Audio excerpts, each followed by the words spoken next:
newbie, it's your Auntie Heidi B. Today I'm going to read you Cloudy with a Chance of Meatballs, one of my favorites. Here we go. Cloudy with a Chance of Meatballs, written by Judi Barrett and drawn by Barrett. We were all sitting around the big kitchen table. It was Saturday morning, pancake morning. Mom was squeezing oranges for juice. Henry and I were betting on how many pancakes we each could eat, and Grandpa was doing the flipping.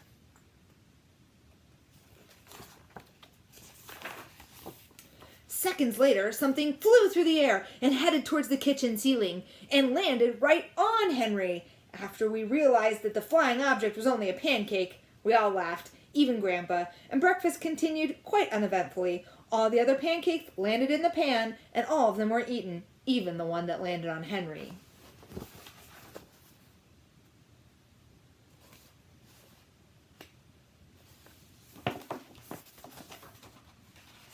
That night, touched off by the pancake incident at breakfast, Grandpa told us the best tall-tale bedtime story he'd ever told. Across an ocean, over lots of huge bumpy mountains, across 3 hot deserts and 1 smaller ocean, there lay the tiny town of Chew and Swallow.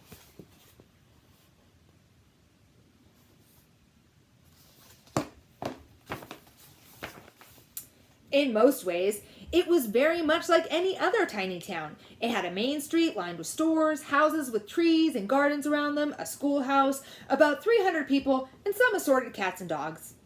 But there were no food stores in the town of Chew and Swallow. They didn't need any. The sky supplied all the food they could possibly want. And the only thing that was really different about Chew and Swallow was its weather. It came 3 times a day: breakfast, lunch, and dinner. Everything that everyone ate came from the sky.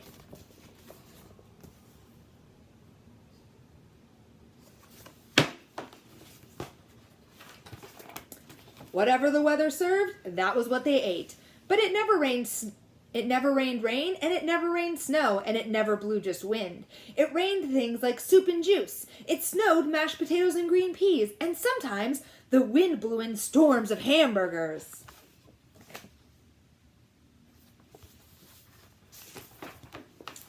The people could watch the weather report on television in the morning, and they would even hear a prediction for the next day's food. And when the townspeople went outside, they carried their plates, cups, glasses, forks, spoons, knives, and napkins with them. That way they would always be prepared for any kind of weather. If there were leftovers, and there usually were, the people took them home and put them in their refrigerators in case they got hungry between meals. The menu varied. By the time they woke up in the morning, breakfast was coming down. After a brief shower of orange juice, low clouds of sunny side-up eggs moved in, followed by pieces of toast. Butter and jelly sprinkled down for the toast, and most of the time, it rained milk afterwards. For lunch one day, frankfurters, already in their rolls, blew in from the northwest at about 5 miles an hour, and there were mustard clouds nearby. And then the wind shifted to the east and brought in baked beans, and a drizzle of soda finished off the meal.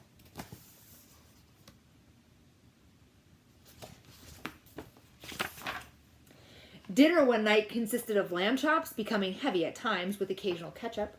Periods of peas and baked potatoes were followed by gradual clearing with a wonderful jello setting in the west.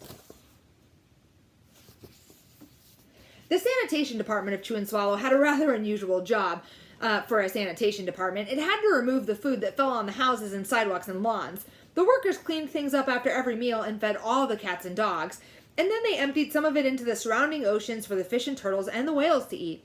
The rest of the food was put back into the earth so that the soil would be richer for people's flower gardens.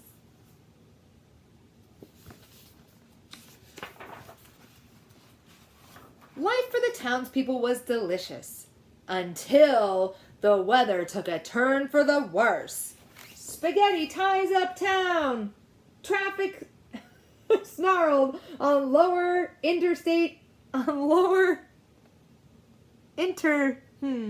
Traffic snarled. One day there was nothing but gorgonzola cheese all day long, and then the next day there was only broccoli, bleh, all overcooked. And the next day there were Brussels sprouts and peanut butter with mayonnaise, ew. And another day there was pea soup fog, and no one could see where they were going, and they could barely find the rest of the meal that got stuck in the fog.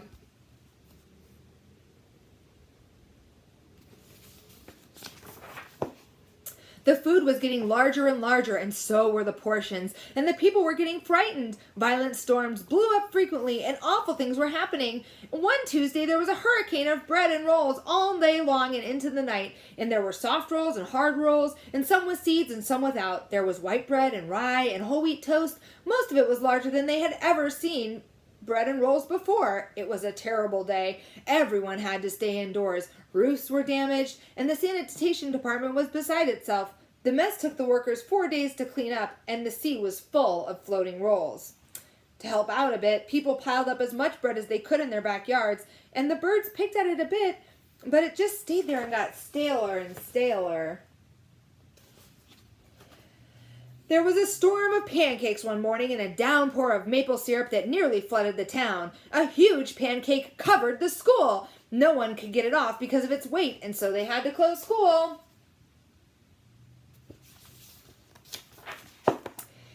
Lunch one day brought 15-inch drifts of cream cheese and jelly sandwiches. Everyone ate themselves sick, and the day ended with a stomachache.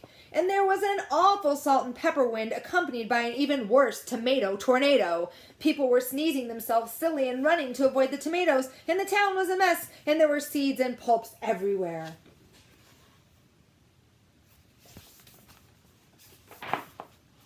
The sanitation department gave up. The job was just too big. Everyone feared for their lives. They couldn't go outside most of the time. Many houses had been badly damaged by giant meatballs. Stores were boarded up, and there was no more school for the children.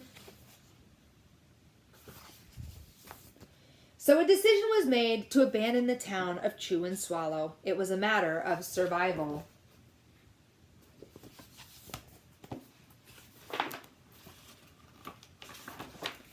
The people glued together the giant pieces of stale bread, sandwich style, with peanut butter, and took absolute necessities with them and set sail on their rafts for new land.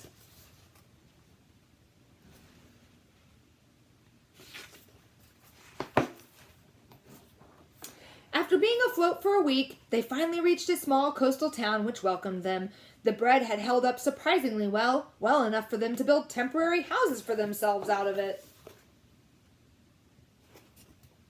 The children began school again, and the adults all tried to find places for themselves in the new land. And the biggest change they had to make was getting used to buying food at a supermarket. They found it odd that food was kept on shelves, packaged in boxes, cans, and bottles. Meat that had to be cooked was kept in large refrigerators, and nothing came down from the sky except for rain or snow. The clouds above their heads were not made of fried eggs, and no one ever got hit by a hamburger again. Nobody dared to go back to Chew and Swallow to find out what happened to it. They were too afraid. Henry and I were awake until the very end of Grandpa's story. I remember his goodnight kiss.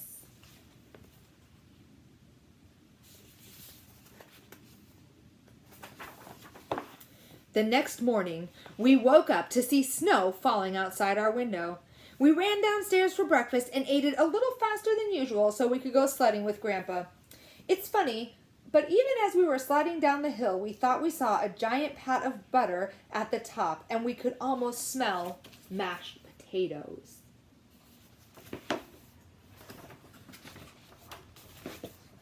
The end.